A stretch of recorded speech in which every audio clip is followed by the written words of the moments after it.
You found the skeleton. How would you tell it's a dinosaur? You personally, how would you decide? Well, interesting question. I don't know. I'd have to do some research on that.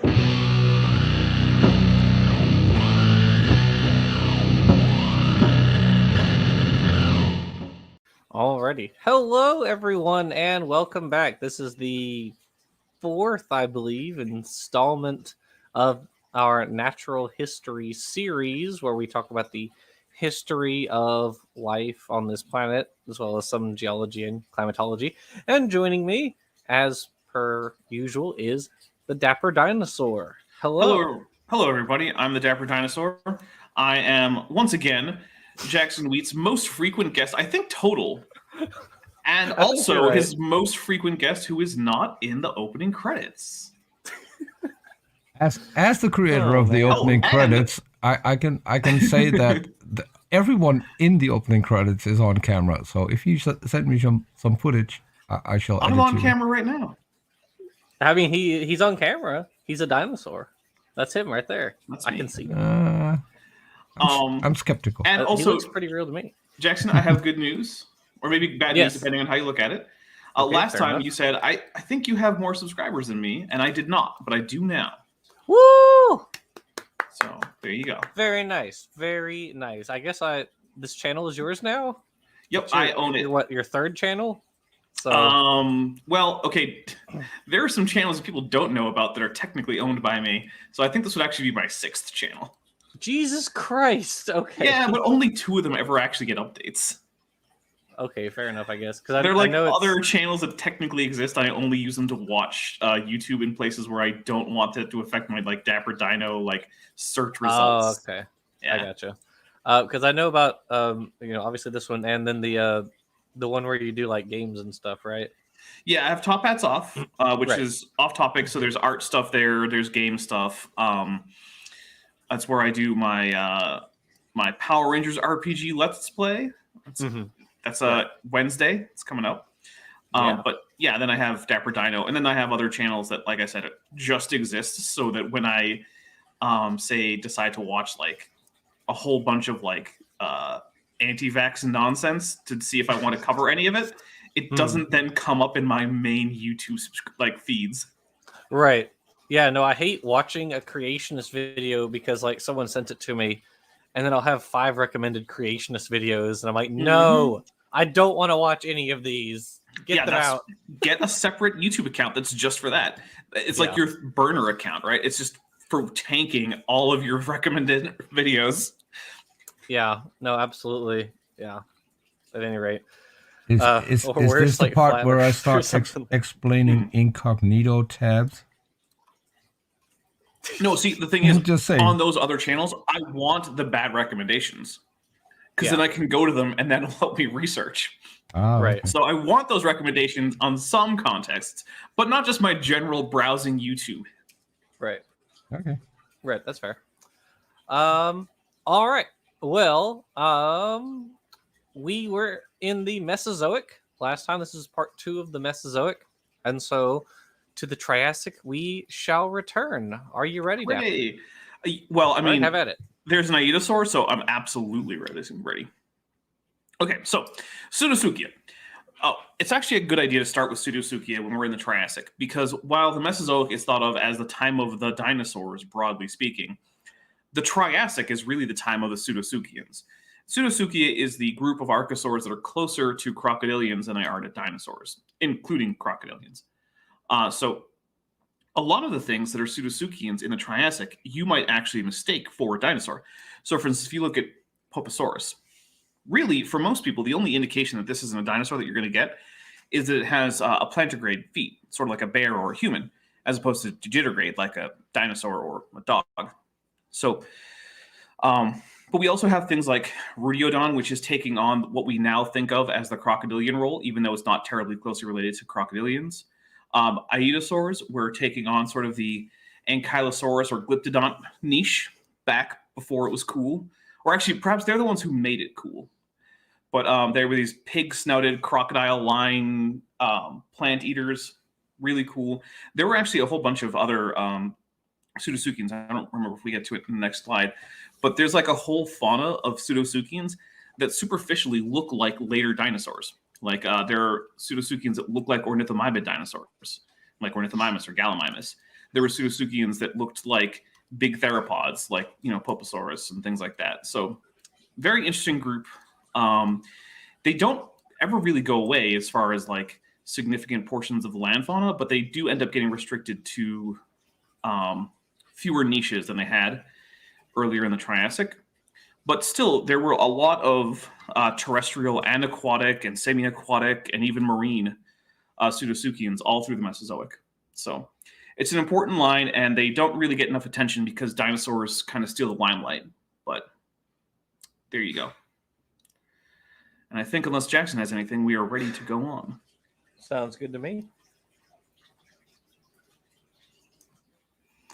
Yes. So Ornithodyra, and we're talking here about the non-dinosaur ornithodyrans. So Ornithodyra is the group of animals basically that is closer to dinosaurs than it is to crocodilians. So it's the opposite side of Pseudosuchia. Now, for most of the Mesozoic, the only ornithodyrans you're going to come across are dinosaurs and pterosaurs. Basically, everything else is more or less gone. But during the Triassic, we have a whole bunch of ornithodyrans that are either somewhat closer to pterosaurs or somewhat closer to dinosaurs. And I do like that Lagurpiton is here because even though it's very hard to tell the difference between Lagurpiton and Marasuchus and Silosaurus, it's actually closer to pterosaurs like Rhamphorhynchus than it is to dinosaurs, which is Marasuchus and Silosaurus are both dinosauromorphs. And so it really does take an expert to notice that these things aren't dinosaurs. You have to look at things like details of the hip anatomy, various way that various processes and things like that on the skull work. It takes. I don't know that I could reliably do it, even with a very well preserved skeleton. It's very difficult to tell the difference in some of these cases. And one of the things that I want to highlight with that is these are all basal ornithodyrans, right? Later on in the Mesozoic, we get more derived dinosaurs and pterosaurs. But look, at the base of Ornithodyra, you get a bunch of animals that look very similar, which is what we would expect if, in fact, common ancestry for this group is true. We would expect that the oldest forms would look very similar to each other, even though later forms looked very distinct. Crazy stuff. Yeah, so Ornithodyra is another one of these nice little examples, like Afrotheres with Pesosiren and Moetherium and things like that, which I'm sure we'll get to in the Cenozoic.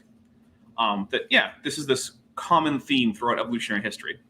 Early forms resemble each other closely because they are literally more closely related, which I think is all I have on non-dinosaurian ornithodyrans. If you want to know about the big difference anatomically between ornithodyrans and pseudotsuchians, check the previous episode, because we did go over it back then. I don't want to rehash it now.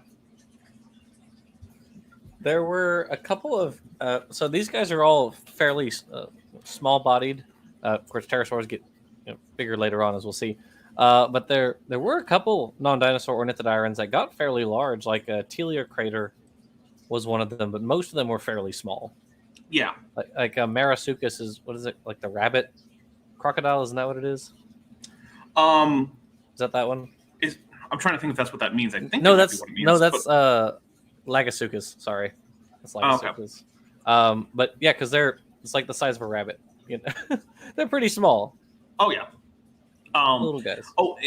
Fun thing, even though suchus means crocodile in Greek, and it's usually used on pseudotsuchians, it's not always the case. You will get things used in that. You will get animals with that element in their name that are ornithodyrans and things like that. So you got to be kind of careful with just guessing about the actual ancestry of an animal based on its name. Sometimes it can be a good hint, not always. Most famously, Basilosaurus, which sounds like a dinosaur, but is in fact a whale. So, yep. I think I'm good. Are you? I think that's good. That's yeah. Sounds good. All right. I think you covered that quite well. Thank you. All right, early dinosaurs. Okay, so once again, we get to animals that still look a lot like the previous animals we saw, because the earliest dinosaurs are barely distinguishable from the later dinosauromorphs, And so we have Coelophysis, which is one of our first. It's one of the first animals that really looks like what we typically think of as a theropod, which are sort of the two-legged, primarily meat-eating dinosaurs like T-Rex or Allosaurus. Coelophysis is relatively small, as you can see there. It's only about 1 meter tall. There has been some suggestion that Coelophysis was a cannibal. However, the evidence that was based on turns out not to have been very indicative of cannibalistic behavior. However, I will also say that cannibalism is extremely common. So while that evidence did not actually support cannibalism, the idea that there was cannibalism going on in Coelophysis is extremely not uninteresting, but extremely not extraordinary, like very, very likely, because that's true for most animals that are at least meat eaters. We have Psanosaurus. Psanosaurus is neat because, like it says there, early Ornithischia. So the early history of Ornithischia is actually really hard to trace. No one really knows exactly why this is, but the earliest Ornithischians seem to just kind of pop up as Ornithischians, and we don't have a great fossil record for the morphological changes from, basal dinosaurs to actual Ornithischians. And it's pretty unfortunate, and this is one of our first ones, but already it's sort of looking like Herrerasaurus, which itself is one of the more basally branching Ornithischians. So we have Buryolestes. Now, one of the interesting things you can see about Buryolestes is it looks a whole lot like Coelophysis, even though it's a sauropodomorph, which means that it's part of the same lineage as, say, like Brachiosaurus, right? Well, the reason for that is that those two lineages at this point are only recently diverged from each other. And the sauropodomorphs are still looking very much like their Saurischian brethren in the theropods. And we also have Herrerasaurus. Herrerasaurus might be one of the hardest to place dinosaurs in, the history of dinosaurs. There are some people who put it as basally branching to both Sauropodomorpha as well as Theropoda. So it's actually... I don't think this is likely. I don't think this is the case, but it's possible that this is actually about as basal a dinosaur as we've ever discovered in terms of just actual ancestry. Like, this might be very close to the first dinosaur. And there are debates as to whether or not it falls on the theropod or the sauropodomorph line. I am a little bit of a traditionalist when it comes to Herrerasaurus classification. I tend to think of it as a theropod, although I will not pick a fight over it. If you decide that you think that it's much more likely a sauropodomorph, hey, you have fun with that. I don't have great arguments against that position. I think the sauropodomorph position was promoted in the newer dinosaur phylogeny. It right? was. Was it Lee et al.? I don't honestly remember their names. But it was the one that came out in 2019, something like that. Yeah, so the new 2018 somewhere. The new dinosaur phylogeny idea involves the idea that basically sauropods are essentially not dinosaurs, and instead Dinosauria, which is then referred to as Ornithischia because people are horrible. I hate people. That's why. It's because someone decided that we didn't want to change which animals were dinosaurs. We would rather just redefine the taxon. That's why that happened. Anyway, don't want to get too far into that. That did recover Herrerasaurus as being a sauropodomorph and not technically a dinosaur. But right now, that hypothesis is not terribly well supported, so I don't want to get too far into it because that might get confusing. So, I'm ready. Yes, I agree. Sounds good. I didn't include Eoraptor, which is another super basal dinosaur on here. How dare you, sir? So I know I can only put so many theropods and possible theropods on one slide. At this point, they're all possible theropods, basically. Yeah. Buryolestes is certainly a strange one. It eats meat, but it's a sauropodomorph. Haha. Take that, your basic understanding of dinosaur. I don't know, ecology. Yeah. All right, I think we're ready to go on to the next one. All right, Sauropodomorpho, which we already got one of. So Sauropodomorpho, like I was talking about earlier, is the group of things that are like sauropods, hence the name. Sauropods are what you think of as the long-necked dinosaurs. And so before we actually get like eusauropods, if you will, we have this group of animals in the Triassic that are all kind of sauropod-ish. And they start actually getting pretty big towards the end of the Triassic, like Plateosaurus, which I believe was that in the Radian stage? Jackson, do you remember? In which stage? The The very last one. That's possible. I mean, most of the dinosaurs from the Triassic are like mid to late, so that's entirely possible. Yeah, I think they start in like the Norian stage. Yeah, so possibly. Yeah. So yeah, we're in that kind of realm here. So basically, these are some of the first really significant herbivorous dinosaurs that make a big impact on their ecosystems. Up until this point, dinosaurs have been small, relatively insignificant, but here at the end of the Triassic, you're starting to see them take much bigger roles in the ecosystem. And in fact, they're starting to become the dominant animals that eventually they will be, throughout the rest of the Mesozoic. So, but I think, unless we have anything in particular to talk about with Plateosaurus or Pantidraco or Melanosaurus, I'm okay with going on. Yeah, not really. I was just showing that like you have your smaller forms, like Buriolestes, which is like super basal, and then sort of your smaller sauropodomorphs, and then getting larger until it looks pretty much like a lot like the later true sauropods. So. Mm-hmm. Yeah. Okay.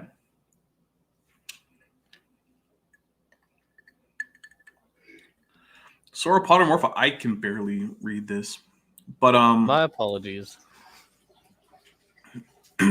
So here we have this evolution of gigantism. So one of the things that you have is basically this is more or less arranged from top to bottom, from smaller to larger. And one of the things that's interesting is that, with a few exceptions, you don't actually you can actually kind of do that, which is interesting. Like L, which is one of the farthest down ones, is Titanosauria, which is where you get some of the largest land animals that have ever lived, including the largest land animals that have ever lived to our knowledge. So unless someone comes up with a brand new fossil, things like Titanosaurus are going to remain some of our biggest land animals that we know of. And so this is a really strong amount of directional selection for an extremely long period, because you're going to remember this is going basically from the late Triassic up into like the early Cretaceous, basically. Now, I say early Cretaceous, there were titanosaurs in the late Cretaceous, but it's a little bit harder to say exactly if there was still like a big size increase, because there are fewer of them. There are fewer sauropods overall in the Cretaceous, and the remains of Cretaceous sauropods are less well known than Jurassic. Jurassic is really the era of the sauropod. But yeah, so it's a little curious. Like, what was it that was driving such strong directional selection for such a long time? Because one of the things that you also find as you go from top to bottom on this list is that you were also more or less moving forward through time. So I don't actually have a great answer, other than that perhaps it's just economies of scale kept being in favor of bigger and bigger organisms. It certainly made it hard for predators to attack. So, in the Jurassic, you have some relatively small sauropods, which were preyed upon by things like Allosaurus, or perhaps while young Ceratosaurus, things like that. But by the time you're getting to Dreadnoughtus, there's not a whole lot of predation going on adult Dreadnoughtus. So maybe that was a big part of it. It's hard to say, though. I will say, though, that the efficient dinosaurian respiratory system probably contributed a lot to the fact that dinosaurs could get much bigger than mammals. Because the biggest mammal that we know of on land, which was, was that Rhino relative? Jackson, help me out. Indricotherium, I think. Oh, yep, you beat me to it. Yeah, Okay. Indricotherium or Paraceratherium or Beluchitherium, they're all this, all synonyms. Yeah, they're all basically the same thing. Mhm. That reached the size of some of the smallest sauropods, basically. And that's like the best land mammals have ever gotten, and they're probably not going to get much better than that anytime in the future, as far as better meaning just, bigger growth size. So yeah, I think that the efficient respiratory system, along with economies of scale, are probably a decent explanation.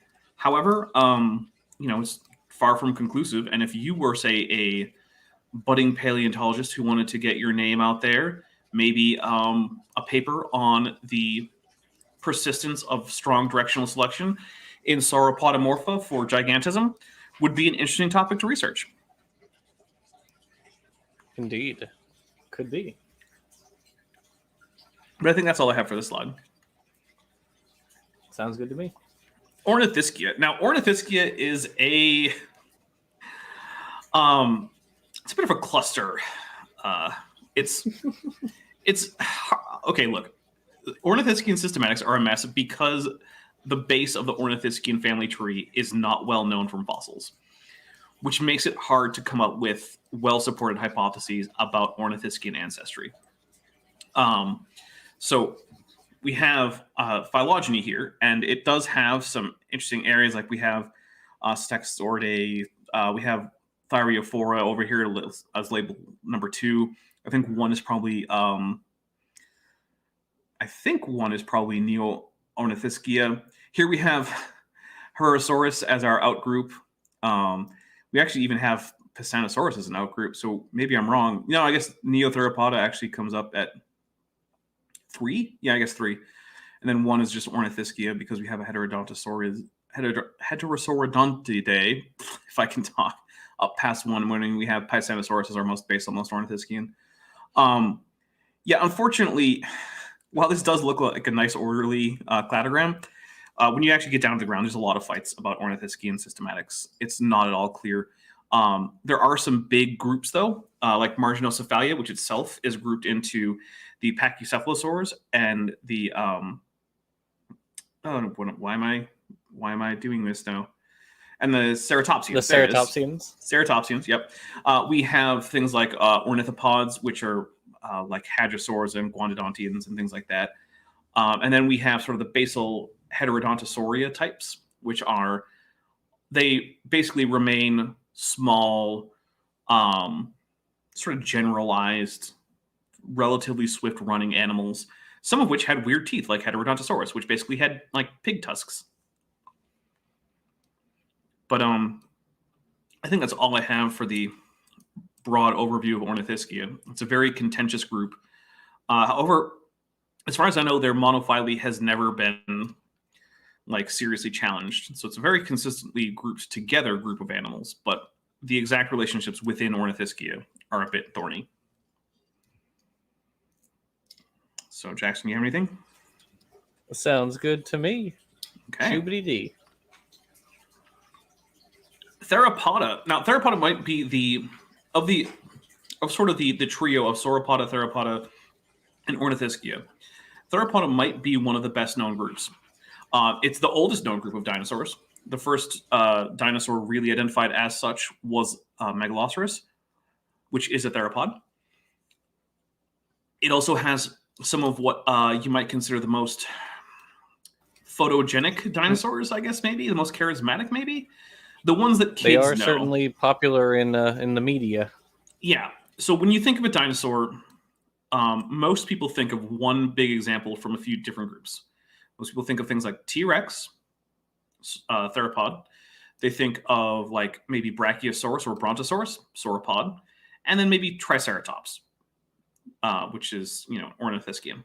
And then even within that, though, like think about the big animals in, say, Jurassic Park. Many of them theropods: Tyrannosaurus, Velociraptor, Dilophosaurus, Spinosaurus, if you're looking into the later movies, Carnotaurus, Baryonyx. They're all the ones that are very easy to make into movie monsters, basically, because almost all of them are heavily focused on predation of other animals, especially other dinosaurs. They were the dominant land carnivores for basically all of the Jurassic and Cretaceous. There were other land carnivores, some of them fairly big, but none of them really established the same kind of dominance. And theropods were so successful that, one, they're the one group of dinosaurs that remains alive, which, that's not nothing.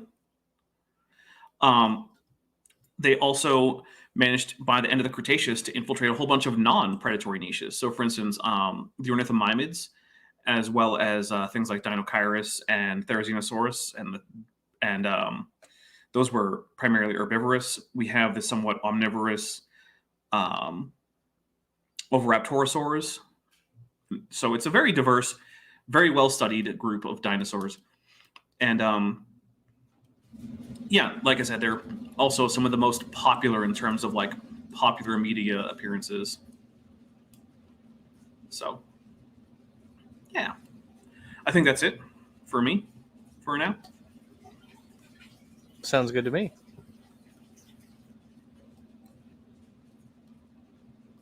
Okay, the Jurassic. So this is the first period that we should really be thinking of as the time of the dinosaurs. Like I said, yeah, sure, there were dinosaurs in the Triassic, and we shouldn't diminish the importance of such animals. However, I mean, come on. That's not when you're getting most of your famous animals. So the Jurassic, as it says, 201 to 145 million years ago. And it starts with the Triassic-Jurassic extinction event, which wiped out large pseudoseuchians and allowed the dinosaurs to ascend to dominance, resulting from constant eruptions of the Central Atlantic magmatic province. So it's not entirely clear why the pseudoseuchians didn't make it out. There have been a whole bunch of hypotheses, ranging from simply dinosaurs had more efficient locomotion, which they did, which helped them basically hang on in times of relatively low food abundance. I've heard things like they had better water conservation, which maybe, like with many things, it's not always clear exactly why the dinosaurs made it out, but they sure did, and they took over pretty much all the megafaunal land niches and many of the other land niches that were previously occupied by other reptiles. So, Jackson, you have anything there? Not really. Jurassic is cool. Oh, whoops. We have a super chat that I see from Vandalia that says, oh my goodness. Are dinosaurs the only tetrapods that went from 2 walking limbs back to 4? I was trying to put it up on the. Oh, I have just on noticed that there has been an update somewhere in YouTube because it doesn't allow us to put it on screen. Weirdly enough. I don't see. Yeah. well, that's Dapper, do unfortunate. you have an answer to that? So I'm actually racking my brain trying to think of things that went from obligate bipeds to obligate quadrupeds other than dinosaurs. Obligate bipeds to obligate quadrupeds. I'm having trouble thinking of much because the thing is, outside of... Well, okay, so one thing is, it might be the case that obligate bipedality is basal to Archosauria as a whole. If that's the case, then all quadrupedal pseudoseuchians also did that. So that is a possibility. But I can't say for sure of any other ones. And that could also just mean I'm not thinking of them. I that just can't think of any either. Yeah. As far as I know. But thank you for the super chat. Yeah. One of the problems with those questions is like, in order to say no, I basically have to know about every single tetrapod lineage, and I don't.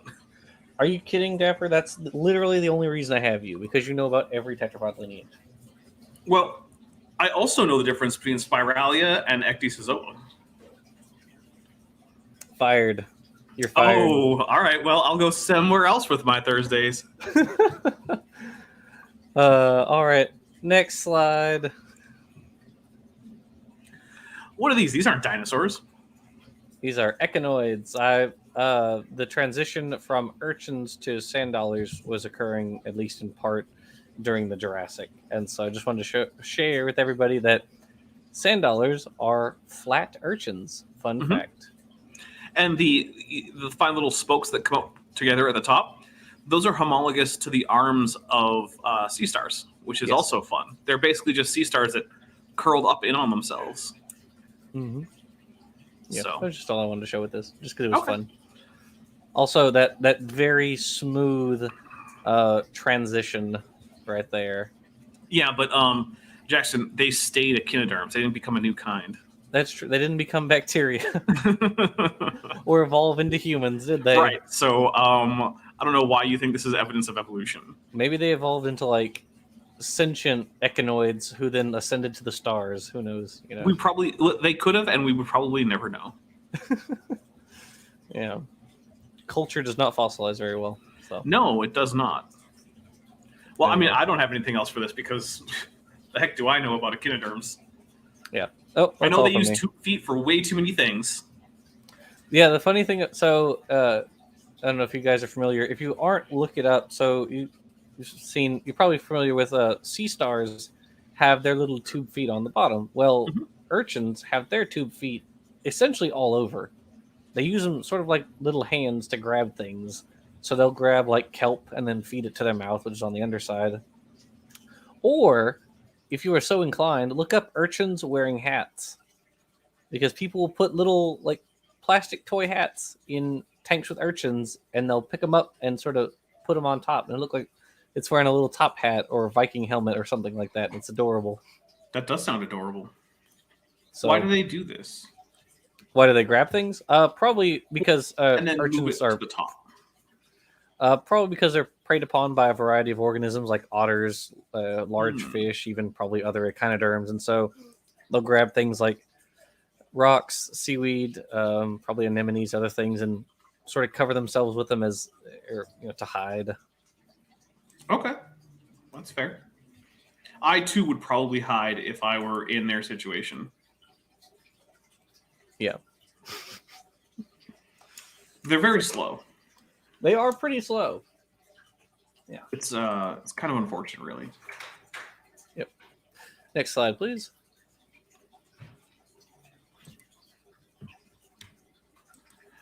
Ooh, early sauropods. Okay, so early sauropods is where we start. First, I want to point out, look at Shunnosaurus.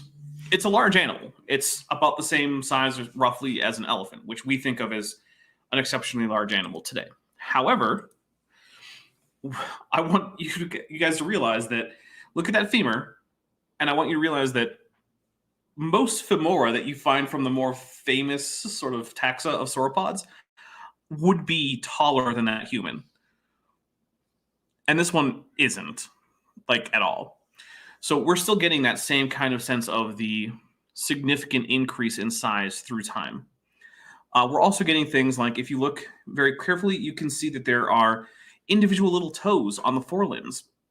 That's something that happens in early sauropods, but that by the time we get to much later sauropods, the front feet don't actually even have digit bones. They just end at metacarpals. That's it, except for digit 1, which retains a claw in some forms, but in very late forms, even that goes away. And so you get these late sauropods that have extremely derived features. And these more basal sauropods are interesting because they're showing us significantly less derivation. You can also see this in things like the Volcanodon, I was about to mispronounce it, and Barapasaurus, where even their hind limbs are less derived, they're less columnar.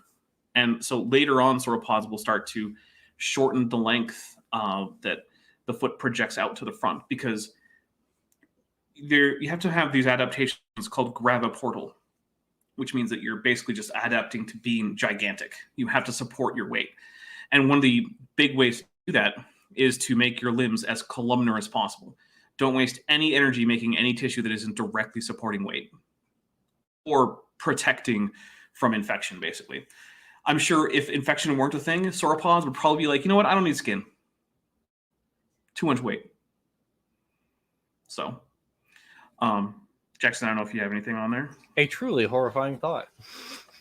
Yeah, I mean, raise sauropods in a sterile environment. Watch them lose their skin. Ultimately, that's the only reason you have skin, is to protect yourself from infection. And maybe to keep your fluids in, I guess. I mean, yeah, but still. harrowing. I'm gonna write a sci-fi story about a group of people who live in a sterile space colony, and their skin gets so thin that you can just see their muscles right through it. So Tasty stuff. It's a good sci-fi story right there. Yep. Mm-hmm. Oh, they're also gonna be really gangly because they're in low gravity. They're gonna look like actual horror movie monsters, except that they're like paper thin, and you could like destroy them with like a sneeze. So they're actually very, very, very pathetic. But anyway, I'm good with this slide. Okay. Now that we've talked about weird horror movie people. Memencosuridae. So interestingly, Memencosuridae, until fairly recently, really only had Memencosaurus in it. And only in the last few years have we been discovering a few more. Memencosuridae is a group of sauropods that are, one, known for taking the long neck meme and then just turning it up to 11. I mean, look at these guys. It's kind of ridiculous, even for sauropod. Like, what are you doing? Come on. The other thing is that they are some of the only sauropods known from China, which makes them kind of interesting. It looks like China had an oddly low amount of sauropod diversity for some reason in the Jurassic. I don't know of any explanation that's been offered. And actually, I think only last week, I actually read a description of a new Memencosaurid, which I think at the time was only the second Memencosaurid ever discovered. So that was kind of cool. But yeah, they're Chinese Jurassic sauropods, really big old necks. And we don't have a great amount of information about their cranium or even some parts of the axial skeleton. One of the things is with most dinosaurs, skulls are one of the most common things that you find because skulls are usually some of the biggest bones in the body. And the fossil record overall has a bias towards big bones. However, sauropods, things like the femur and some of the vertebrae are actually bigger than the skull as a whole. So sauropod skulls are actually not very well known compared to other parts of the anatomy. So a lot of what we know from Memencosuridae is actually just axial skeletons minus the cranium, which is kind of too bad, but what are you going to do, right? And I think, unless Jackson, you have anything about Memencosuridae? I'm not fat. I'm just big boned. We have another super chat from Vandalia for $4.99. He said, When did these sauropods had to live in the water?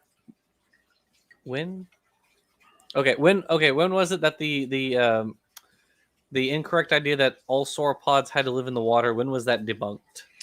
So I actually don't know exactly when that was overturned. I know that was still a common idea in the early 1980s. So if you're looking at like 1980s paleo art and stuff, you're still going to see sauropods wallowing in the water.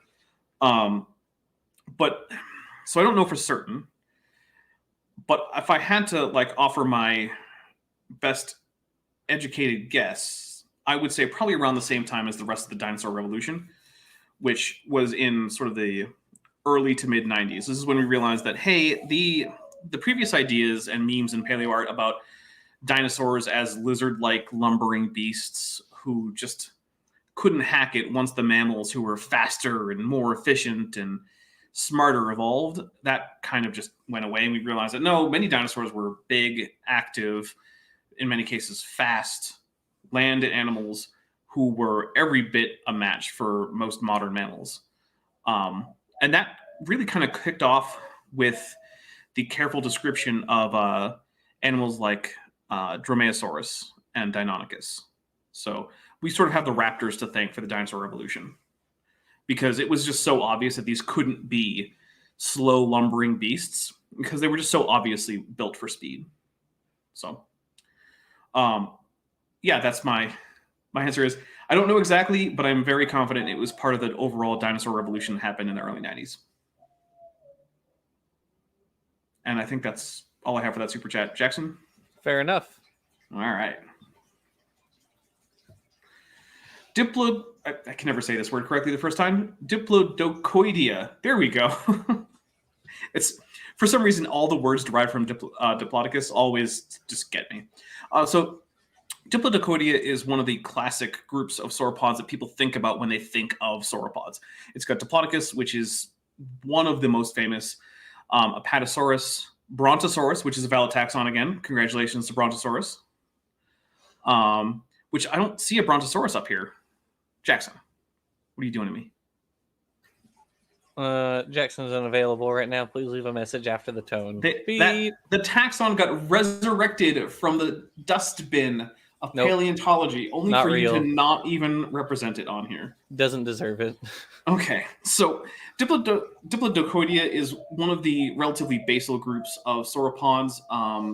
They do have some derived features. Most notably, they do have the radical reduction and elimination of digit bones in the mani that you get in later sauropods. But they also have relatively primitive skulls. They don't have the gigantic and very high up nares like you get in Macronarians. They also don't reach the same kinds of sizes that you get with things like Titanosaurs. One idea, which I think is somewhat reasonable, is that they may have actually been largely grazers rather than high browsers. And in fact, they were not carrying their heads up high, but instead were using their heads to create a large feeding area of relatively low cover plants in front of them. That might be the case.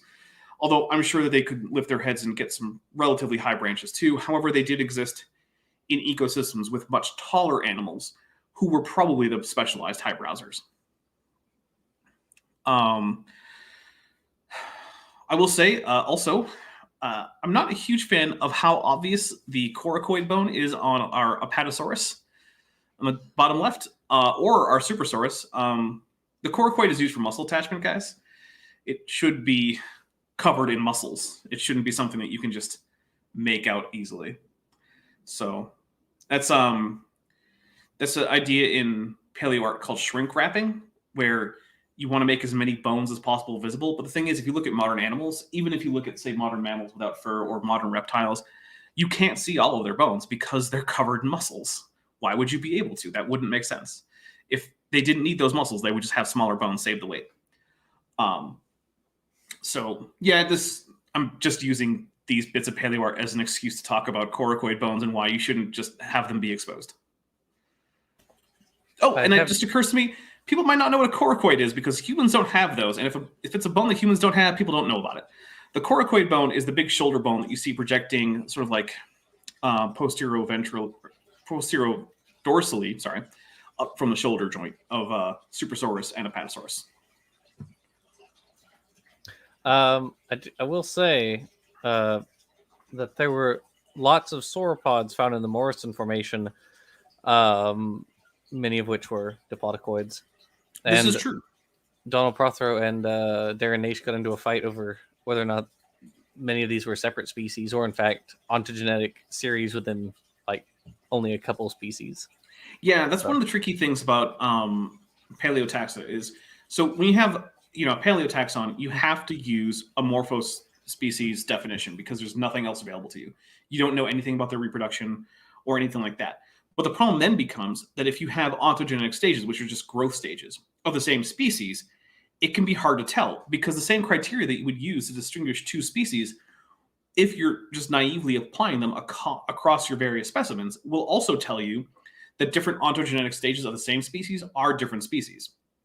And this is a problem throughout paleontology, especially with areas where the fossil record is relatively spotty, or just it's more of a problem going farther back in time because we have fewer and fewer living animals who are good representatives. So, yeah. Also, I want to point out, if you look at the plants in these pictures, it does not look a whole lot like the plants that we have now. You basically have some like sort of pine tree relatives, monkey puzzle bush type thing, or monkey puzzle tree type things. No grass, no flowers.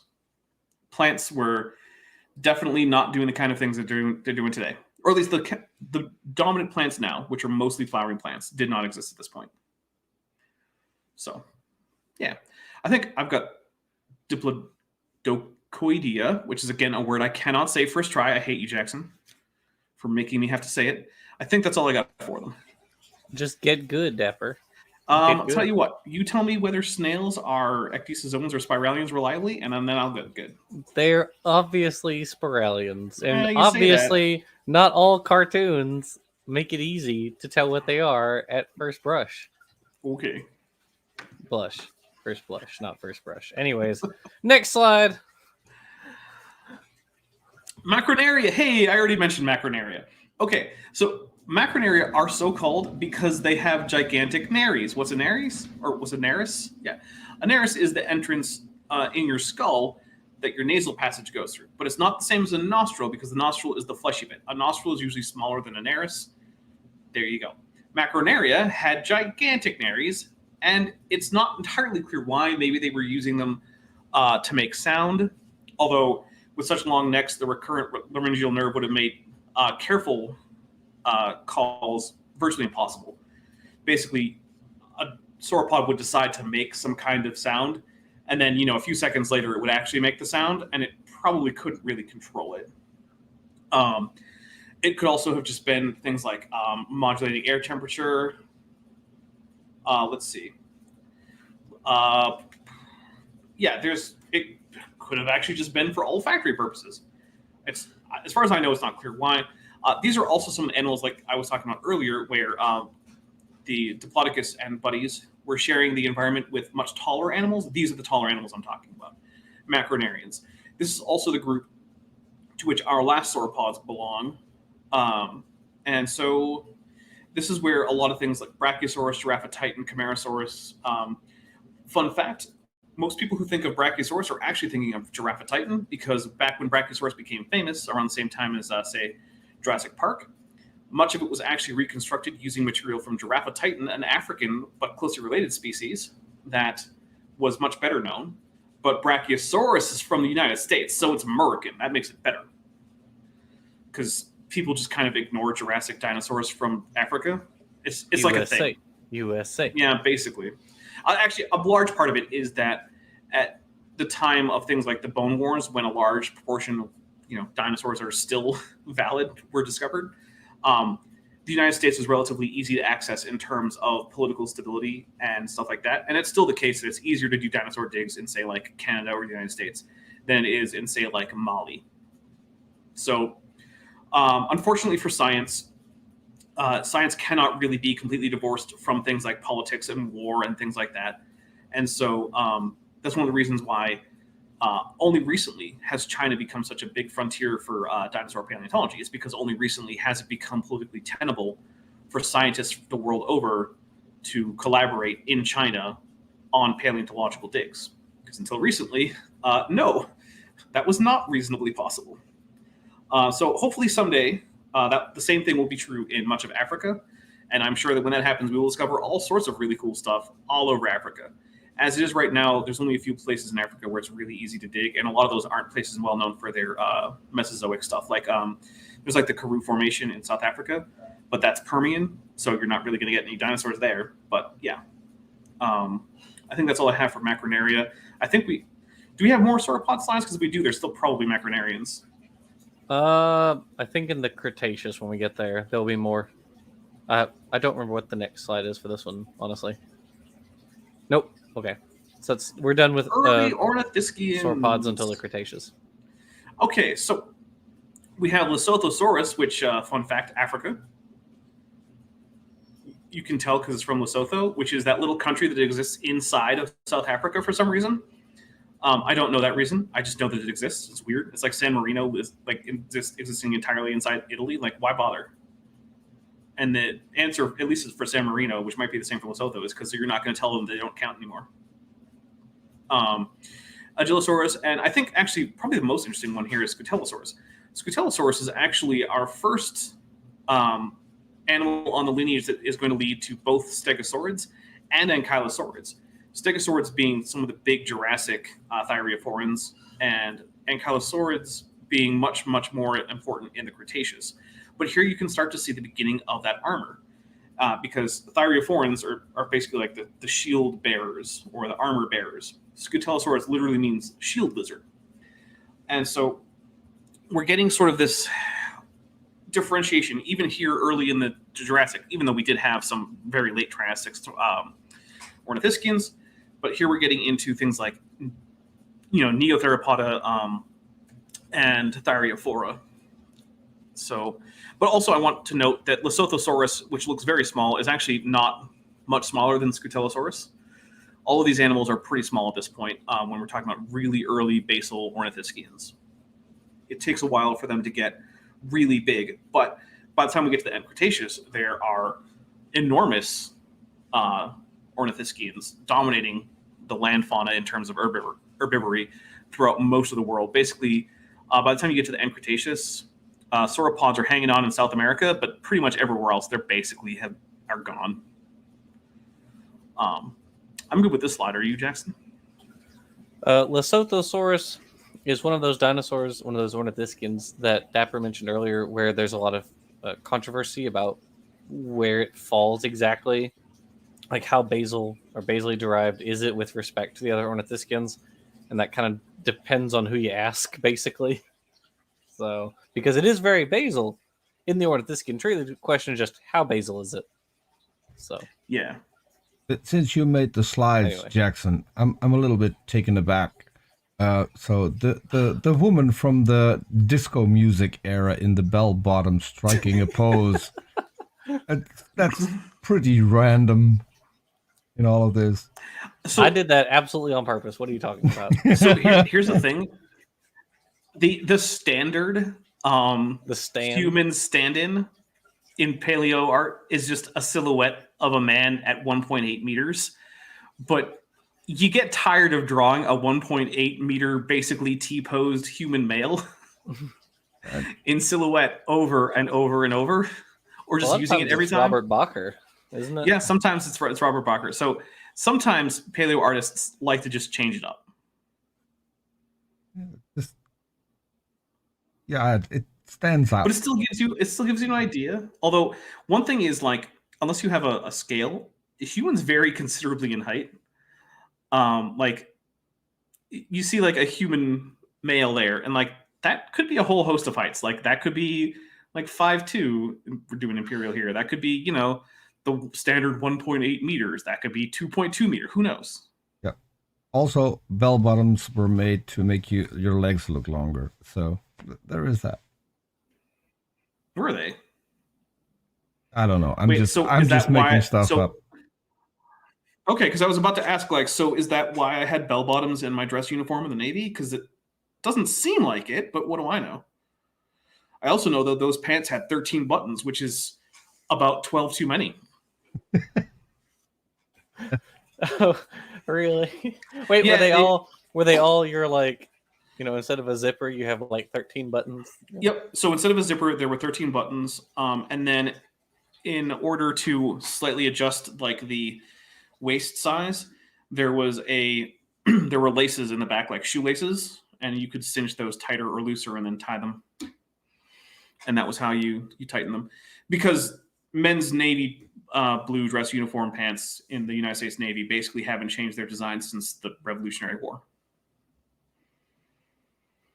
It's one of the Makes oldest sense to me. It's one of the oldest uniform items currently in use in the United States military. It's ridiculous. I hate them. They were horrible. I actually knew some people who installed zippers, sewed the buttons directly onto the outside, and then used Velcro on top of that. But that required heavy modification. Wasn't technically allowed, but since none of it was visible from the outside, you were unlikely to get hit on it during an inspection. But that was like custom modification. You had to hack your pants if you wanted to do that. But that has nothing to do with Ornithischians, so I think we should go on.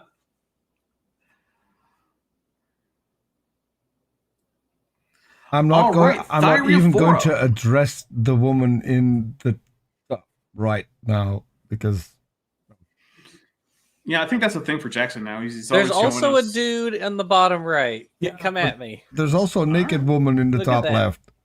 Top right, sorry. I don't think she's naked. She I at can't least tell has that she's naked. She at least has high heels, and it looks like she has a handbag. So Mm. that's She's walking that Gargoylosaurus down the street.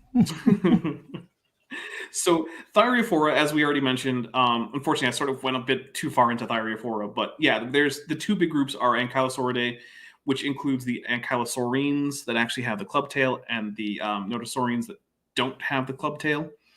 And the other big group is the stegosaurines. Stegosaurus is sort of the poster child for Stegosauridae. And by the way, Jackson, your current Stegosaurus is a little bit out of date. We found more cervical elements and it has a much longer neck than this. So I blame you. Bite me. Fight me. Come at me. Come I mean, do you really want to go fight a Ceratosaurus? Also, don't say "come fight me." I know where you work, man. Come on. I will. You know what? We'll put you in a tank. Come at me. Like I can't Let's swim. see. You can swim with those tiny arms. I'd like to see it. It's back foot powered there, Jackson. Come on. Yeah. Well, so Kentrosaurus is always a fun stegosaurid because its plates kind of turn more and more spike-like as they go posteriorly. It has these big honking shoulder spikes, which are actually pretty common in Thyreophorans, stegosaurids included. Stegosaurus, like I said, it's a weird example of stegosaurids, despite being the thing that the whole family is named for. And so it's also a fun because it's another African taxon. We don't get all that many of those, which means I'm going to point it out whenever I notice that there is one, because African dinosaurs in the Jurassic don't get enough love. Also, it's one of the dinosaurs that I bought for my nephew when I was making sure that he had very realistic and as accurate as possible dinosaur toys. So, yeah, and Thyreophorans bring up a question that comes up with some mammals, specifically porcupines, which is how'd they mate? And the answer is we don't know. Very carefully. That's how porcupines do it. It literally is just very carefully. The female has to just be very careful that she doesn't raise her spikes. But the thing is, with porcupines, they can raise the spikes because you know the piloserector muscles that you have that give you goosebumps.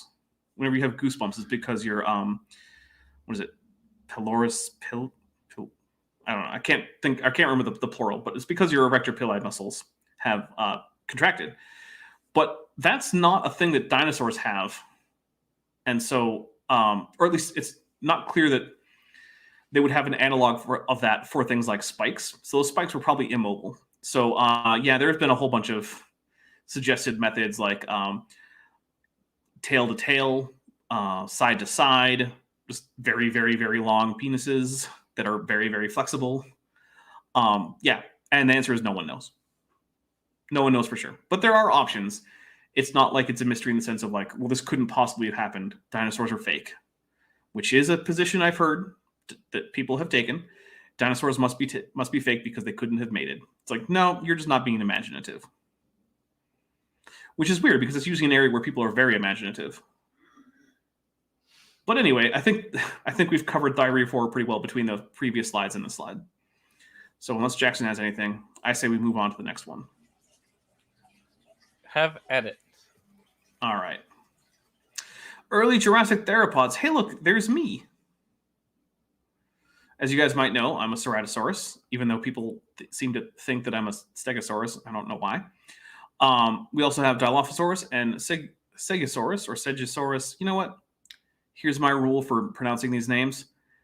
Pronounce each letter in a reasonable manner, and you're probably good. Okay, so Ceratosaurus is an important Jurassic theropod for one big reason. One, it's me. But two, the other big reason is that it actually sets up one of the two going forward major groups of dinosaurs, where we have the Ceratosauroidea and the other side where we have, is it Tetanura? Jackson, do you remember? I think you're. Is it? Yeah, I think you're I believe right. it's Tetanura. Yeah, and Tetanura. then within Tetanura is Avatheropoda, right? Oh yeah, that's where. Most of the theropods that you've heard of are actually in Tetanura. Ceratosaurus and the Ceratosauroidea are the other group there, and that includes things like the abelosaurids, like Majungasaurus and Carnotaurus. Ceratosaurus also is interesting in that we have a lot of integument from it, and it does not seem to have had feathers. We don't have any evidence for feathers. We do have a lot of evidence for not feathers. Stegosaurus and Dilophosaurus, on the other hand, are actually basal to both Ceratosaurus and Tetanura, and they are sort of the last members of these sort of basal, relatively primitive theropods that you're getting coming out of the Triassic. So they're more like Coelophysis than later theropods would be. Now, that doesn't necessarily mean that they're not more closely related to, say, Ceratosaurus or Allosaurus than they are to Coelophysis. It might just mean that they're still closer to those two, but basically branching, so they have relatively primitive morphologies. In fact, you can actually see all three of these animals actually retain 4 fingers, which is a very primitive condition for theropods. Theropods very quickly go to 3 fingers, and then in some cases 2 fingers, like in the Tyrannosauroids. So the idea that these guys have visible 4th digits is somewhat unusual. In fact, most theropods even lose the metacarpal for digit 4. So, yeah, we're still not quite at the point where we have the theropod body plan just nailed down. There's still some of these primitive features coming in here. Jackson, you got anything? Nope, sounds good to me. All right, let's do it. Next slide. Allosauroidea. There you go. We have Allosaurus fragilis. We have Metracanthosaurus. Can't say the word. Also, Saurophaganax maximus might just be Allosaurus maximus. Saurophaganax is a bit of a nomen dubium. Yeah. So Saurophaganax, which just means lizard eater. It's the biggest lizard eater is basically what that name means. Whereas Allosaurus fragilis means fragile other lizard, which I think is kind of a lame name if I'm being honest. So Saurophaganax, it's not clear whether or not it's actually distinct enough to warrant its own generic name as opposed to Allosaurus. Allosaurus is more closely related to many of the later Cretaceous dinosaurs that are most famous, like, the raptors and T-Rex and whatnot. It's also by far the most common animal in the Morrison Formation. It is ridiculous how many Allosaurus specimens there are in the Morrison Formation. So much so that at one point there was a debate as to how an ecosystem could possibly exist with this many gigantic predators.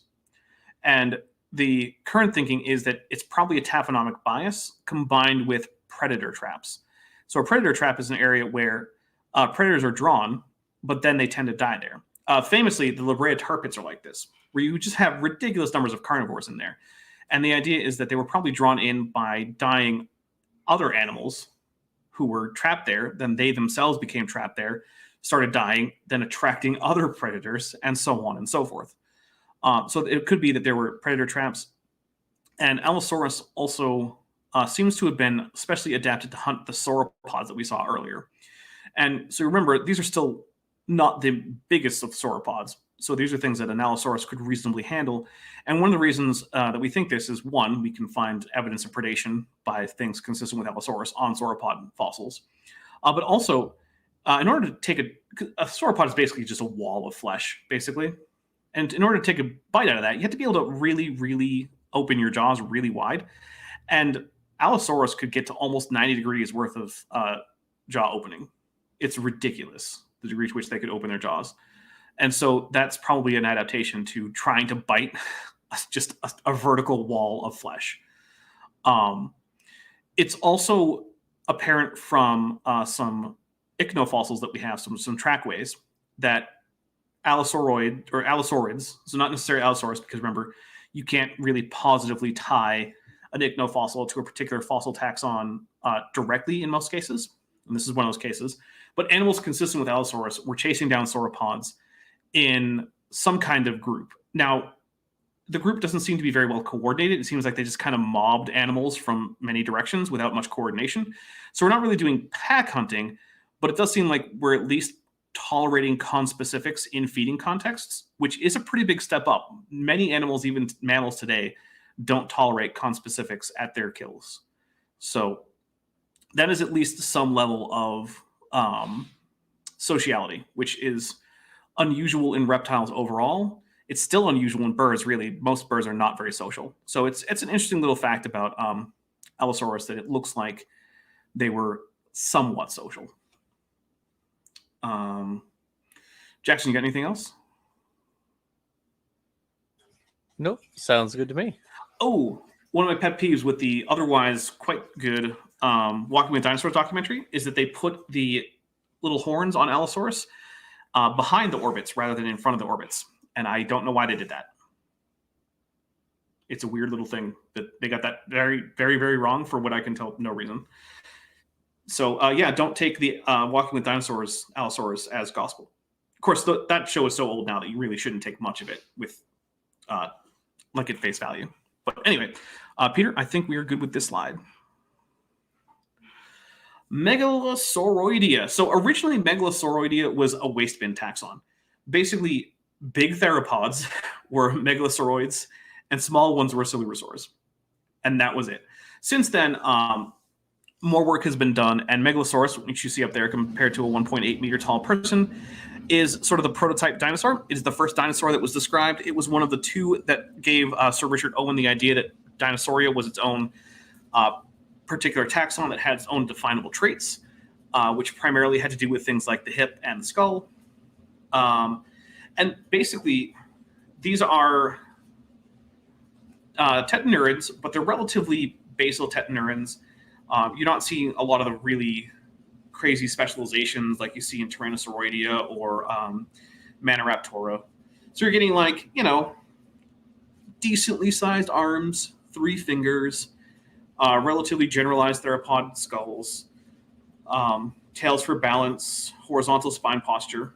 But it is nice that now we actually have animals that coherently fit into a group that we can say are Megalosauroideans, rather than just having anything that's big enough just get tossed into Megalosauroidea. So Megalosauroidea is sort of a story of, it's almost more a story about how paleontologists figured out how to do dinosaur systematics than it is a story about the dinosaurs themselves, which is too bad because there's some really cool Megalosauroidean dinosaurs. But yeah, I actually do think one of the most interesting things about them is just the degree to which our definitions of the taxon have changed over time as we realize what was really related to what. And Jackson, you got anything? Sort of similar to what happened for Insectivora among the mammals. Yeah, except is Insectivora still even a taxon? Well, I mean, it became Eulipatifla. It's not Insectivora anymore, but the remaining members who weren't either like aardvarks or golden moles or tenrex. So the shrews, hedgehogs, and true moles are Eulipatifla now. So you're telling me that dolphins are no longer insectivores? For anyone wondering what on earth that means, there's a certain paleo amateur of hack. Yes. Yeah, he's a hack. David Peters, who thinks that dolphins are descended from tenrex because tenrex do echolocation. Never mind that some mice and also like bats do echolocation. That doesn't matter, I guess. Whatever. Jackson, I actually have a proposal for you. Oh, God. How would you feel about coming on my channel sometime and reading a David Peters paper with me? That sounds hilarious. It does. I tried to read his Hippos are Desmostylians paper while I was at the Grand Canyon. I couldn't get past like page 2. I just was laughing too hard. We'll hopefully talk about Desmostylians in the Cenozoic section though. And that's a hint to Jackson to go double check to see if Desmostylians are in there, and if not, add them. That is certainly a question that we can. Yeah, if I remember correctly, at one point you were asked to do a video about aquatic mammals, and you skipped over Desmostylians entirely, didn't you, Jackson? I have no love for them in my heart. You need to correct this for our Cenozoic section. The only aquatic extinct mammals, right? Extinct. Yes, the only extinct order of aquatic mammals. Yeah, although they were less aquatic than say cetaceans, they were probably about as aquatic as like pinnipeds. Yeah. Let's see, but I guess I can check right now. Jackson, right, but let's get to the next slide. Just to mess with Mr. Peters, someone should tell him that in the Netherlands there are several blind people who have developed echolocation as a form to get around. They must be descended from dolphins. Yes, so we need to see where they came from. Someone should just mention it to him.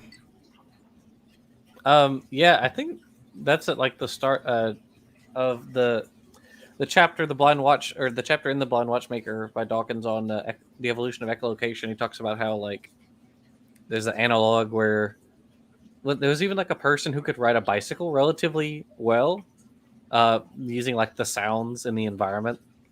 He could like figure out how close stuff was. So Pretty impressive.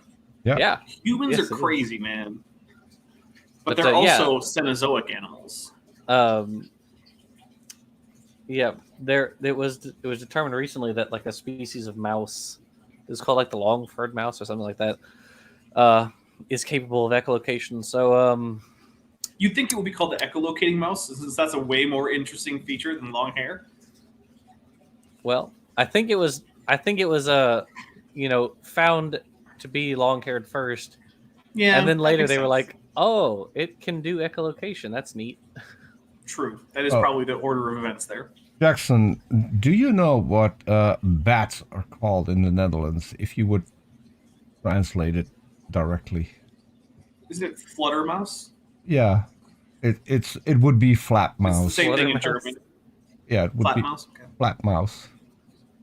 So It's Okay, basically the same thing in German, because Yeah. German only has like 5 words for animals. It's got like Question. mouse, cow, dog, bear, pig. And that's basically it. Are desmostylians still considered aphrotheres? I do not know. I would actually have to double check on that. Oof. I mean, I've never claimed to be an expert in desmostylians. Well, I think I remember seeing that, but I'm not positive. So I mean, they We- kind of look like aphrotheres.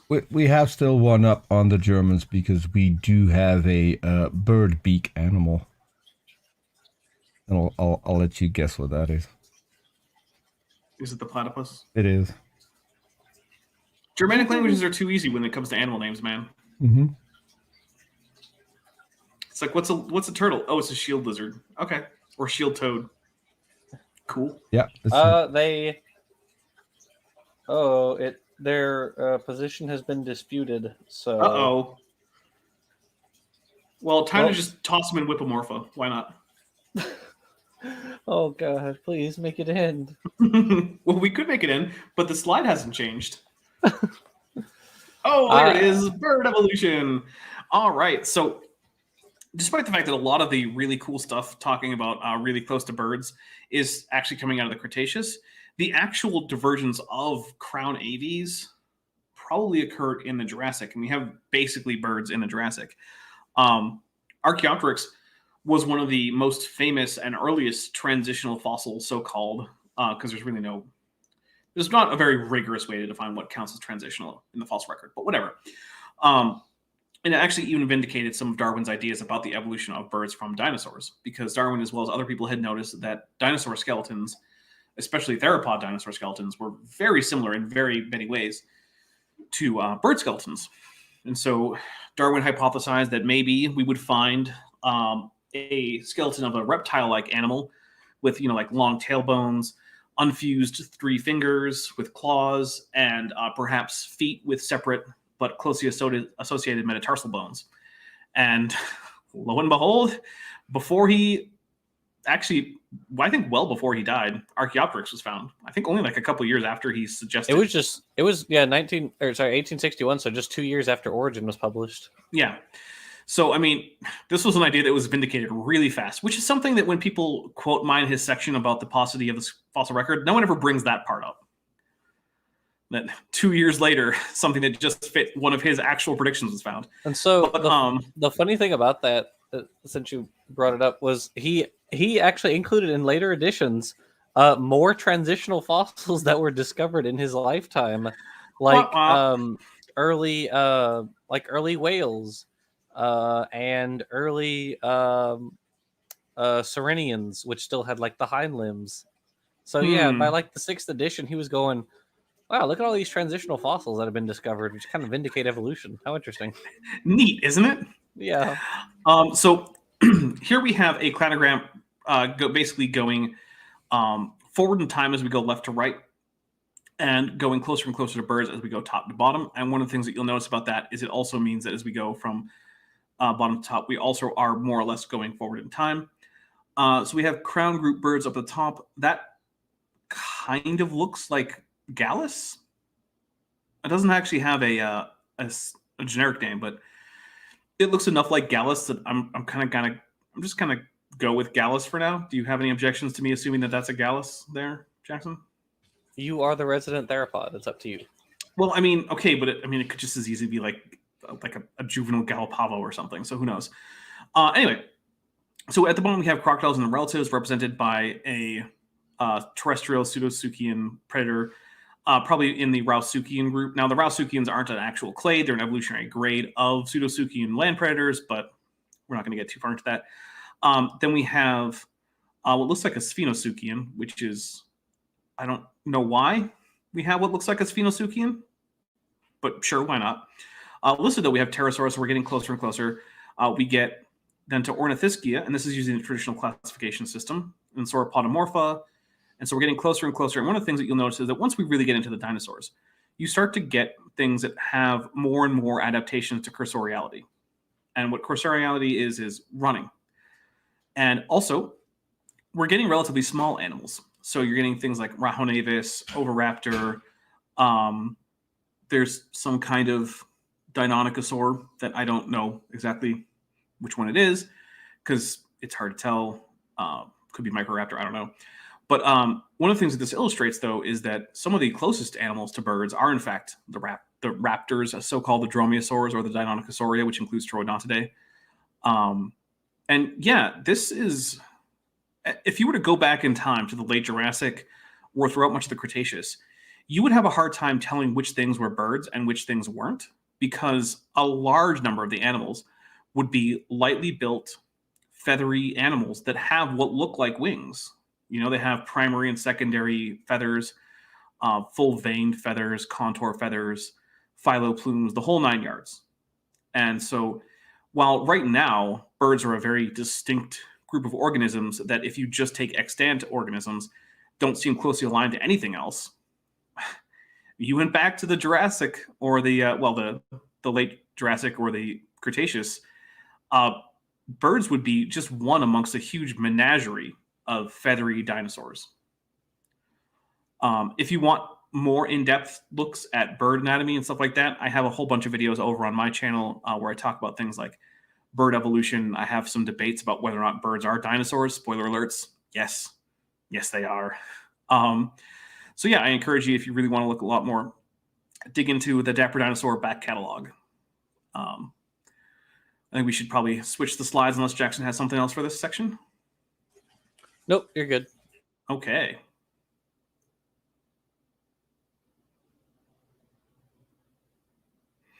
Okay, Cretaceous. So this is the final part of the era of the dinosaurs, going from 145 to 66 million years ago. Now, many of you are probably still thinking that it's 65 million years ago. That has been revised with better measurements. It is now known to be much closer to 66 than 65. However, I'm still not going to go around complaining about people who say 65. When you're talking about 66 million years old, 1 million years is not that much time.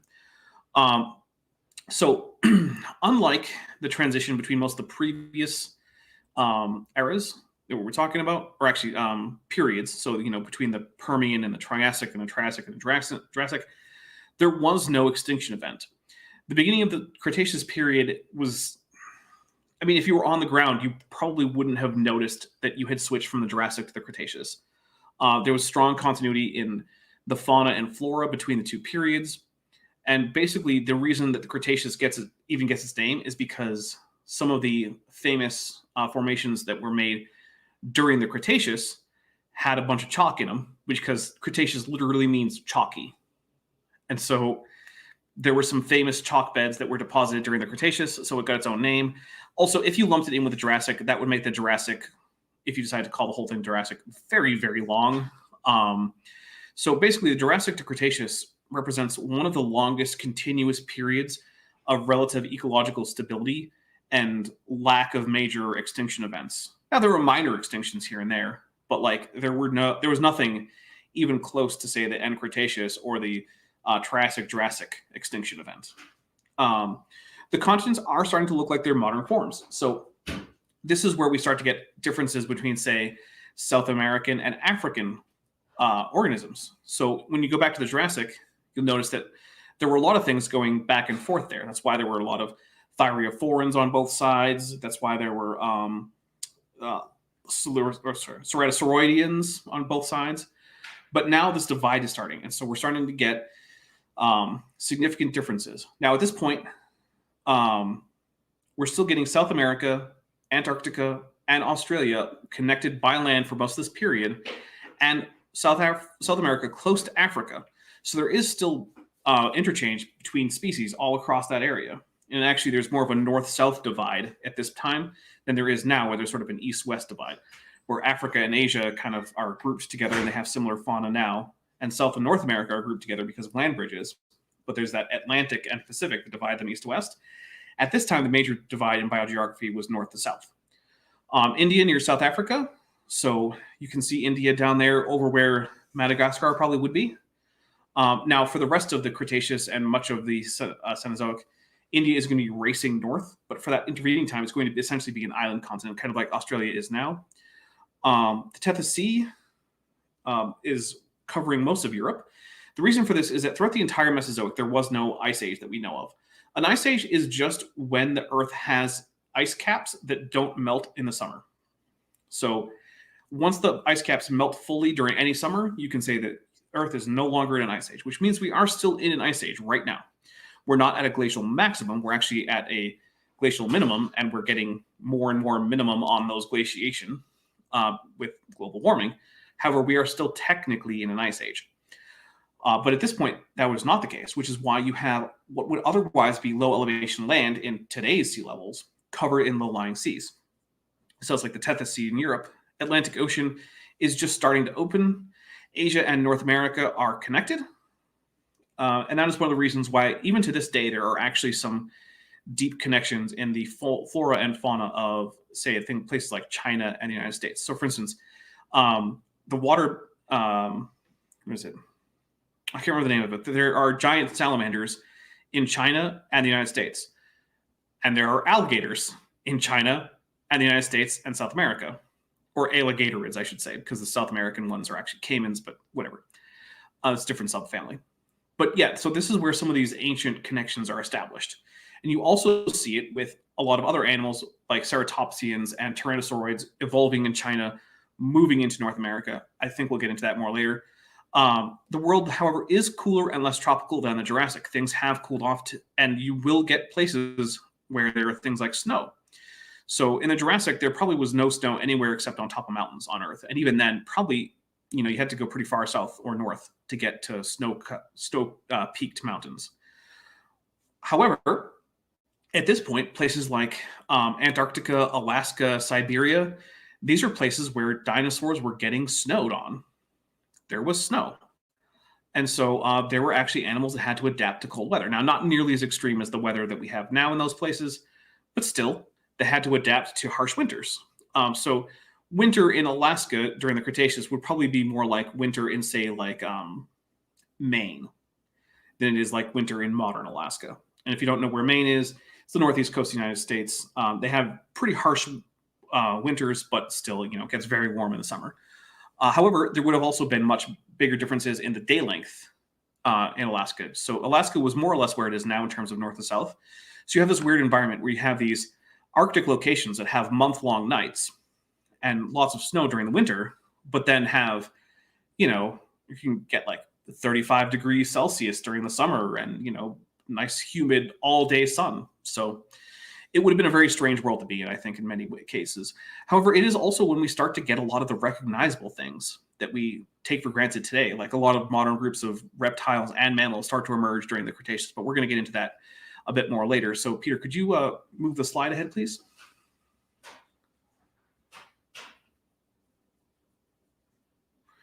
All right, Cretaceous flora. Okay, the Cretaceous terrestrial revolution was a radiation of terrestrial fauna in the early Cretaceous, arthropods, mammals, and theropods. It was likely caused by the evolution of flowering plants or angiosperms in the late Jurassic. And here we have Archifructus.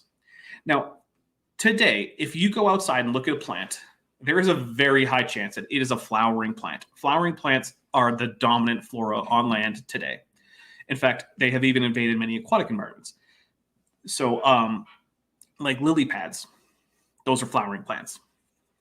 Now, the Cretaceous is where we really start getting this. And Archifructus, as you can see in the lower left, is our first like proto-angiosperm. And it has the basic reproductive structures of an angiosperm, but they're not actually put into a flower. They're just separate, we call them stamens and, I don't remember the other term, but sorry. My brain is kind of frazzled tonight. So, but they're just on the end of stems. And it's not clear if they're trying to attract insects or any other purposeful pollinators or not. Maybe they're just doing wind pollination. But this is where we really start getting into what's going to become the dominant flora. And by the end of the Cretaceous, you're starting to really see some of the effects of that takeover. You want to go ahead one slide there, Peter? More on angiosperm evolution. Okay, so the male stamen or androcium and the female carpel, or that's the word I was looking for, is carpel, or gynocium part of the flowers are modified leaves. Petals are too. On the left are 3 flowers, top to bottom. Australobalia, a primitive angiosperm. Magnolia grandiflora, a magnolid. And Lilium, a eudicot. Eudicot, there you go. So one of the interesting things is if we think back to Archifructus, which didn't have petals, but it did have leaves. And so petals are in fact modified leaves. And so you're getting the same kind of structures being co-opted for use in reproduction, whereas before they were being used simply for photosynthesis. And this is one of the important things about evolution. Evolution basically never just starts from scratch and creates something new from whole cloth. It adapts previously existing structures for new functions. So we're going to look at the evolution of carpels. So according to one theory, the carpel began as a modified leaf with sporangia. So sporangia are locations where spores are given off. In the course of evolution, the leaf edges curled inward and finally fused. So now you have a tube full of these spores. At the end of the sequence, the carpels have fully formed an ovary. So now you have an area where seeds, or well, female gametes are concentrated. And then the leaf-like portion of the structure was progressively reduced until only the microsporangia remained. And so now you have this, you're taking spores from the edges of leaves, curling that inward, and then getting rid of the leaf-like elements to get what's basically just a reproductive organ. And why would you do this?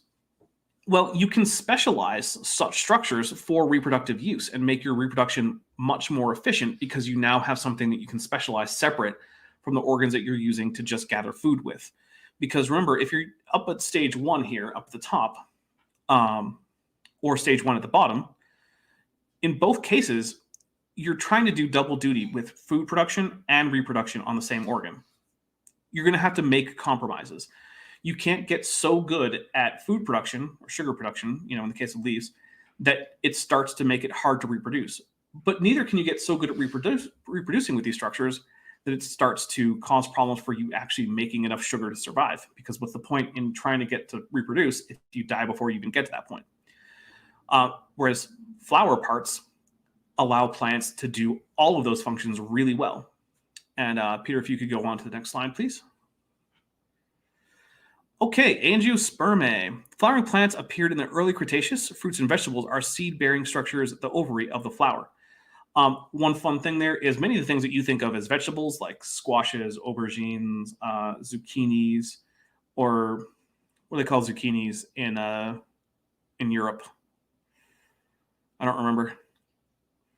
Anyway, a lot of these things are, in fact, fruit because basically, as a rule of thumb, if it's a fleshy covering and it has seeds in there, chances are it's fruit from an angiosperm.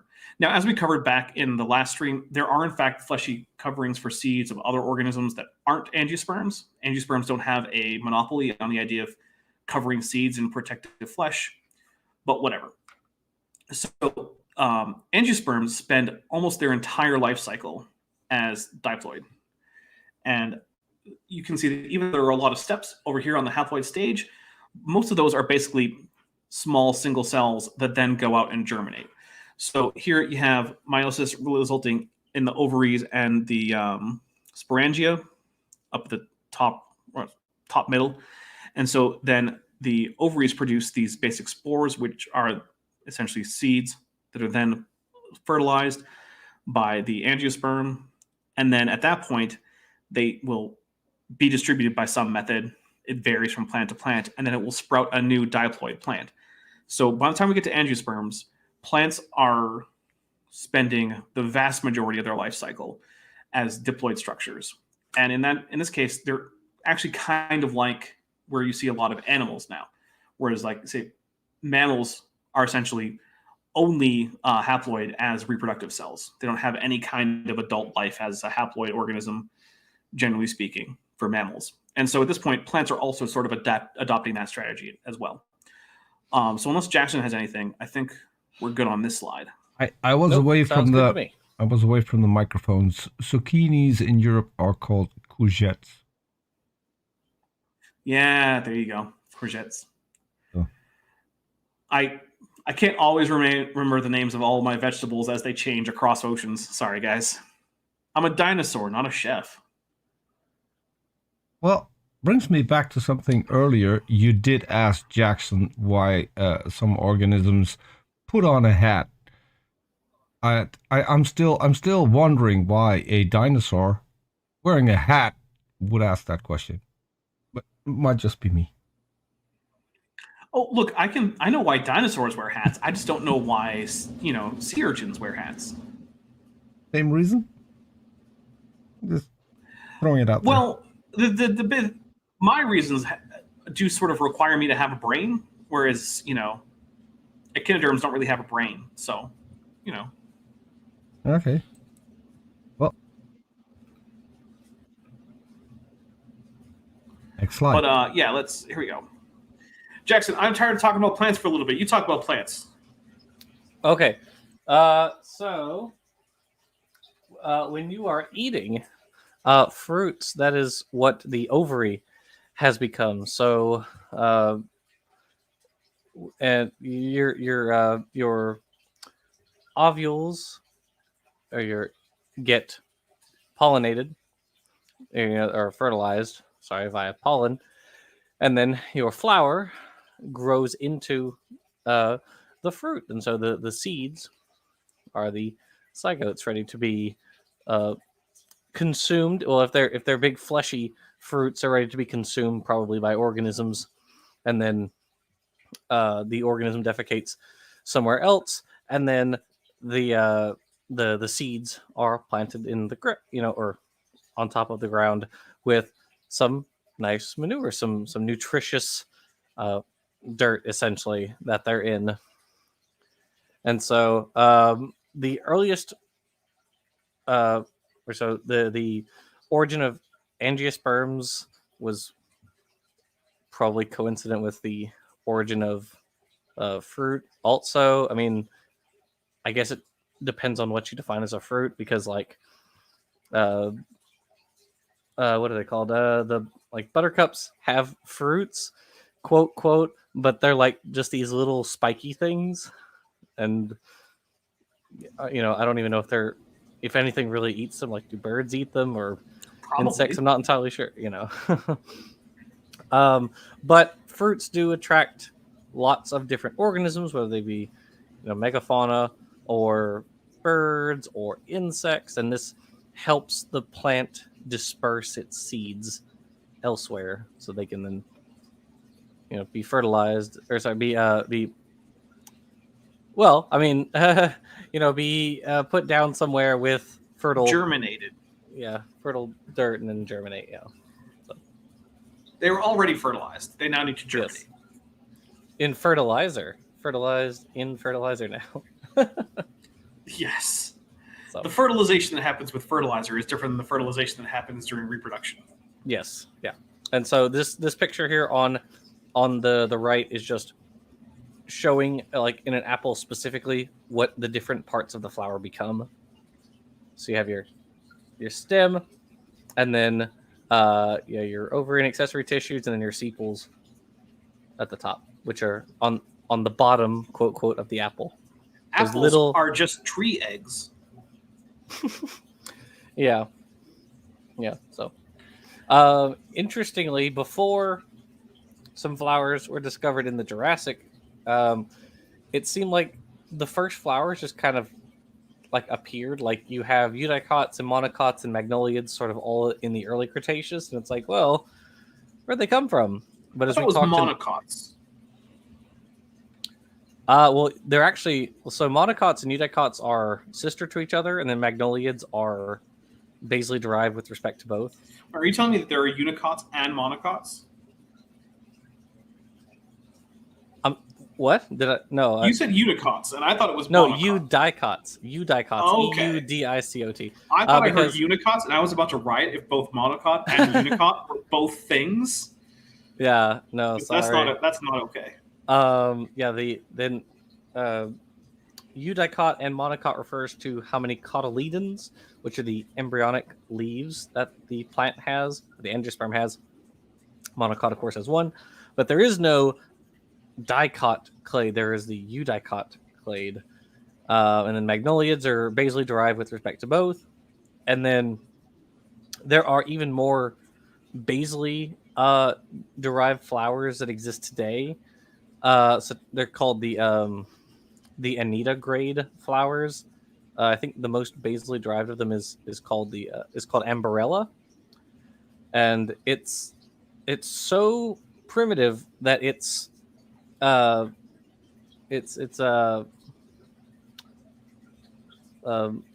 leaves that fuse to become the carpel are not fused all the way. They're like held together with sticky secretions, but they're not fused totally. Interesting. Yeah. I don't remember what's on the next slide. I don't know. Pite? No. Oh wait, can you go back to maybe?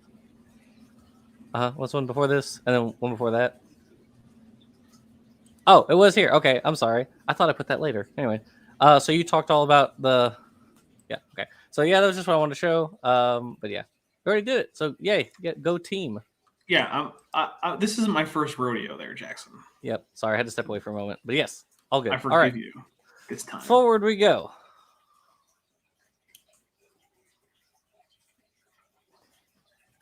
And I think again.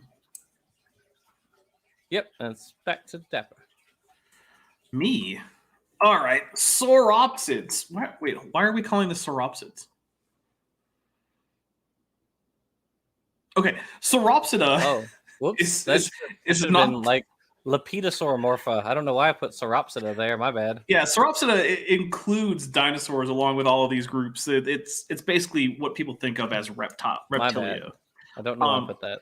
So this is the wrong label. However, actually, we could say that we're looking at lizards and perhaps Toxicophoran lizards, because Toxicophora is a probable clade.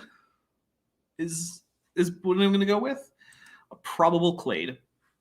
And so we have snakes. Jackson, Tetrapodophis isn't even a lizard. You got to get it out of here, man. It's no longer. I said I said these are Lepidosauromorphs, and Tetrapodophis is like a basal mosasaur now, isn't that? It's in that group, isn't it? Not even a lizard anymore. I could have sworn I just saw a paper that came out that was like, this is a basal mosasauroid. Oh, well, then maybe that other paper that I was thinking of has been countermanded. That could happen. What were you talking about? I don't honestly remember the name of the paper, but I thought. I mean, what was their position for it? Oh, I think it was like highly derived. Champasaurid. I have not seen that at all for Tetrapodophis, but that is I interesting. might also be incorrect about what I thought the reassignment was, but I believe that was it. But hey, you know what? Look, Tetrapodophis or Tetrapodophis, I don't know, is however you say it. Its name means four-legged snake, and it looks like a four-legged snake. However, whether or not it was is currently contentious. Yeah. So, with the possible exception of Tetrapodophis, these are all lizards specifically, because the thing is, mosasaurs and snakes are lizards. And anyone who tells you differently is a dirty commie. We don't want communist fake lizards or non-lizards contaminating our precious bodily fluids. If you get that joke, then you have good taste in movies. But yeah, interestingly enough, if you look at the top of so mosasaurs and snakes are probably sister groups. They're probably very close related, which is also interesting because if you look at the top of the mosasaur line, you get something that basically just looks like a monitor lizard, if you're familiar with those animals. It's like, that's just a monitor lizard, man. Come on. And the thing is, yeah, the most basal mosasaurs kind of just look like streamlined monitor lizards. And interestingly, they also look a lot like the earliest snakes. And so there's actually a thought that perhaps snakes actually evolved as aquatic animals. That's not currently well enough established to just say that that's how it happened. But it's an interesting possibility. And we also know that very early on, many snakes did spend a lot of time in the water. And there are still aquatic snakes to this day. Some of the only marine reptiles left are snakes. And so in both cases, both in Mosasauria and in Serpentis, we're getting adaptations to the loss of the use of limbs for propulsion and locomotion. In mosasaurs, they become sort of flippers that help stabilize the animal while they swim primarily by undulating their spine side to side, like most fish. And in snakes, we also get a side-to-side undulation, but in this case, with slithering. And also interestingly, mosasaurs are one of those other groups that converges very heavily on other marine animals. If you look at the bottom, it looks like a shark or a whale or something.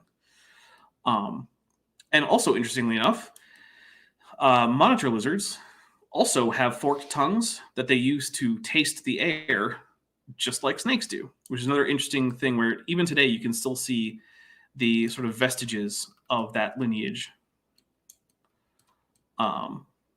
I think that's all I have for this slide. Jackson, you have any? Sounds good to me. All right. Crocodilomorpha. Okay, so remember how I said that Pseudotsuchians were sort of relegated to the side? Well, they were. However, they were still doing all sorts of cool stuff. Like we have Arapasuchus, which is, as you can see, a very terrestrial, fast-moving land predator.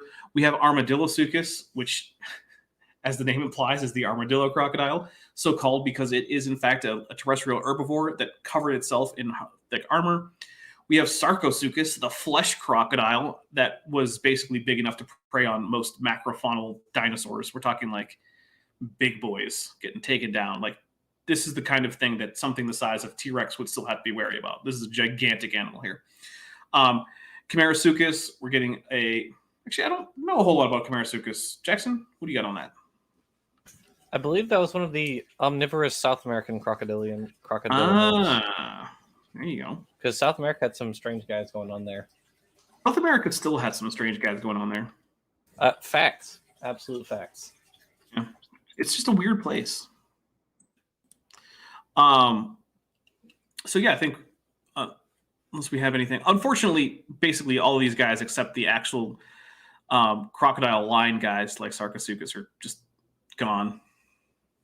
I would love for there to be like a Cenozoic Sphenosuchian, but even the Cenozoic terrestrial crocodilians were actually crocodilians and not like Sphenosuchians. Although technically, it looks like Sphenosuchia is actually the ancestral clade to which Crocodilia belong. So technically, crocodilians are actually Sphenosuchians, but you know what I mean. Sphenosuchian grade crocodilians or crocodilomorphs.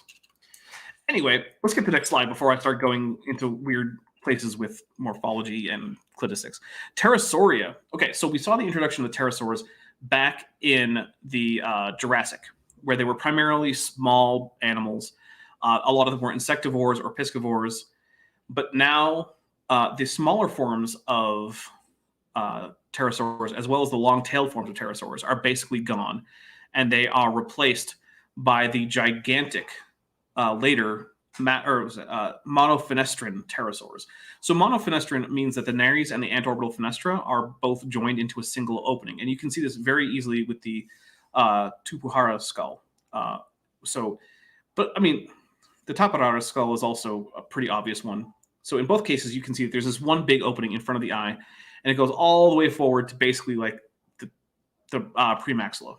That is a combination of the antorbital fenestra, which is common to all archosaurs, and the nares, and as a weight reduction mechanism. Because one of the things that's interesting about pterosaurs is that in many cases, as you can see here, their skulls were longer than their torsos, which is bizarre. We don't have any animals, anything like that today. Which also meant that their skulls were potentially one of the heaviest things in their bodies. So there are a lot of adaptations to making sure that this does not become a problem for these animals who have a premium on mass. Mass is their most restrictive body element because they have to get off the ground. Because even that Heterogopteryx that you're seeing, where it's basically the size of a giraffe, was still flying. And we can tell because it still has a very heavily muscled pectoral girdle. So, but the Cretaceous is also a period of declining pterosaur diversity overall. Pterosaurs were not doing well in terms of diversity by the end of the Cretaceous. And even if there hadn't been, the impactor that ended the Cretaceous once and for all, it's not clear that we would still have pterosaurs. They looked like they were doing pretty poorly in most cases. However, they were doing really well in the giant flyer niches. So, maybe we would still have some. But let's go on to the next slide. Titanosauria. So here's where we're getting some of our last, most derived, and also, oddly enough, very armored sauropods. The only Macronarians that survived the end Cretaceous, as Jackson pointed out. And here's one of the weird things about them, though. These are some of the biggest animals to have ever lived on land. Probably the biggest. So why they need armor? What were they protecting themselves from? And the answer, there don't seem to have been a whole lot of predators that would have been able to take down a full-grown titanosaur. But maybe it's that they needed the armor as juveniles, and then there was really no big selection pressure to get rid of it once they grew up. That's one possibility. Could have also been for display or interest-specific combat. Of course, display is also one of those things that biologists say, whenever they're not sure what else to say. That's just display structure. Sometimes they're right, but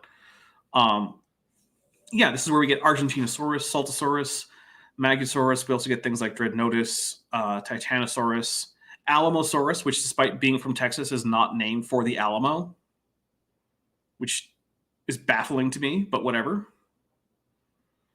Secretly, I think it might have been, and that the authors actually just made up a different story for the etymology section on the paper describing Alamosaurus, but, whatever.